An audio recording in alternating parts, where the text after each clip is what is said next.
All right, we'll do a quick video update on the C-10 project we got going on here.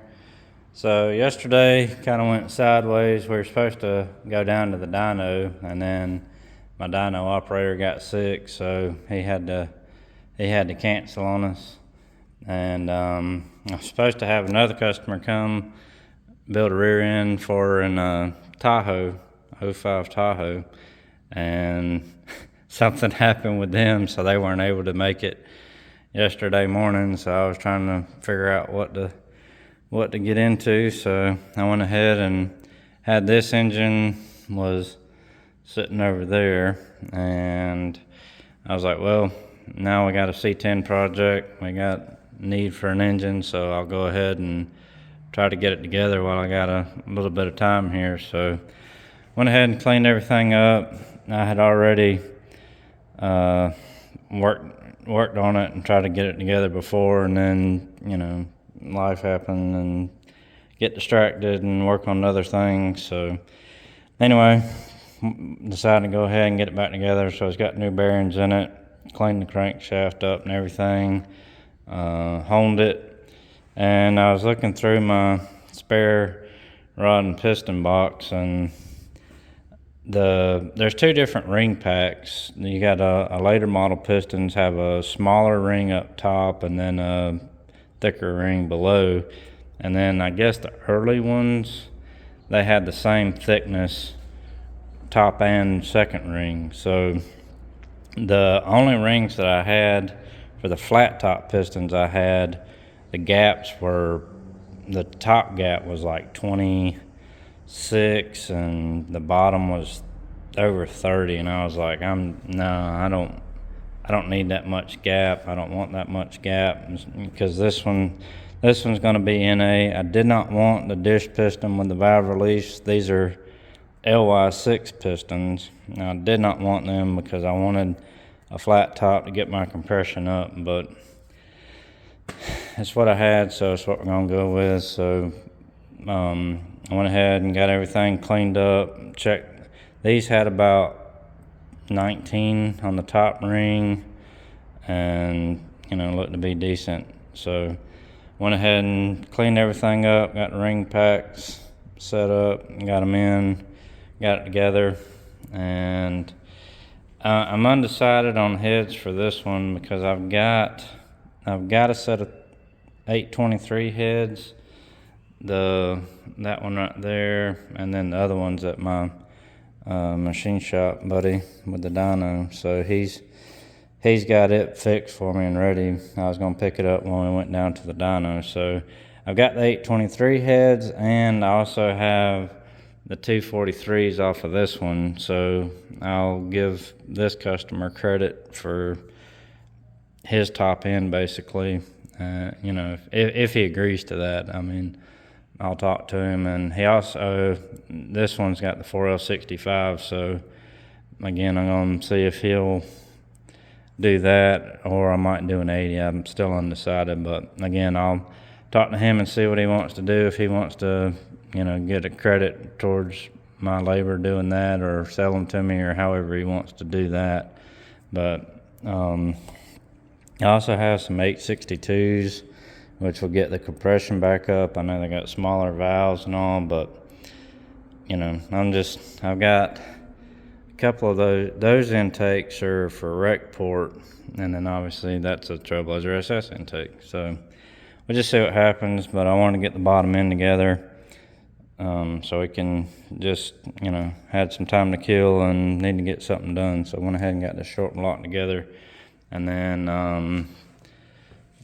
like I say, I want to keep this one running until I've got the engine and transmission ready to go, and I can just pull this out, get everything lined up, set it in there, and start wiring it. I've got a couple harnesses and stuff, so it'll be drive-by cable, because that's what I like, not drive-by wire.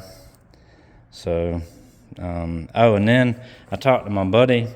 He messes with a lot of the square body trucks, and he's got a 70 something that has the 5-lug disc and the 5-lug rear end. So I'm gonna get that from him, and because I'm not a 6 lug guy. I can't stand 6 lug.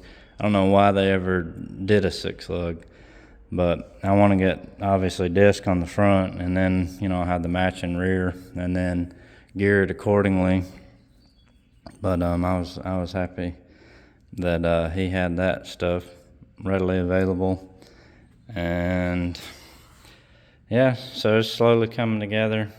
And like I say, I was glad to go ahead and get this engine, the short block, together, and then I'll get my oil pan. I've got a couple different oil pans, so I'm sure the truck pan will fit just fine. And then I haven't decided on cam. This cam, this is like it's a really mild cam. He got the parts for this one off of the advice of a counter guy at Summit. So they gave him like a 2700 stall converter, and I mean, it's a baby cam, so I don't know. I'll have to look up the specs on it and see what it is, but it's not really a big cam at all. So I don't know. I mean, I might just again see what he wants to do with it, and then I mean, there's no sense in spinning those heads already got springs, and just basically take his top end and cam and then put it on here, get his transmission built, and then put it in here. And then I've got the purple converter, Vigilante or something, out of that black truck. So I think it's a pretty good stall. They're over 3,000 stalls, so I might just put that together and roll with it. And set of headers and 3-inch exhaust, and kind of the vibe I'm wanting to go with on this one is the muscle truck from Roadkill. I think that truck's so cool. How I think it's a LS6 maybe, and I think it's got a Turbo 400 with a gear benders in it, and it's got some steep gears in it, like 488s or 513s or something. But just that instant tire spin and tire smoke, and just a high revving engine. That's kind of what I'm wanting for this build. Since it won't be turbo, I want a good running 6.0 that'll just melt the tires off the back, and then be able to crank it up and drive it anywhere. So that's kind of the goal for this one. And the muscle trucks, kind of, I guess you could say, the inspiration for it, just because I enjoy how they beat that truck so hard and then never really have any issues with it. So that'll probably be the direction we go in for it. But the customer just dropped off the one for the Tahoe with the rear end, so I'm going to get it in here and get it on the rack and try to get that one fixed, and then I'll get this one on the rack and go ahead and get the drivetrain out of it and fix the engine and talk to him about what he wants to do with his top end and everything, and then we'll go from there. But that's the update for now.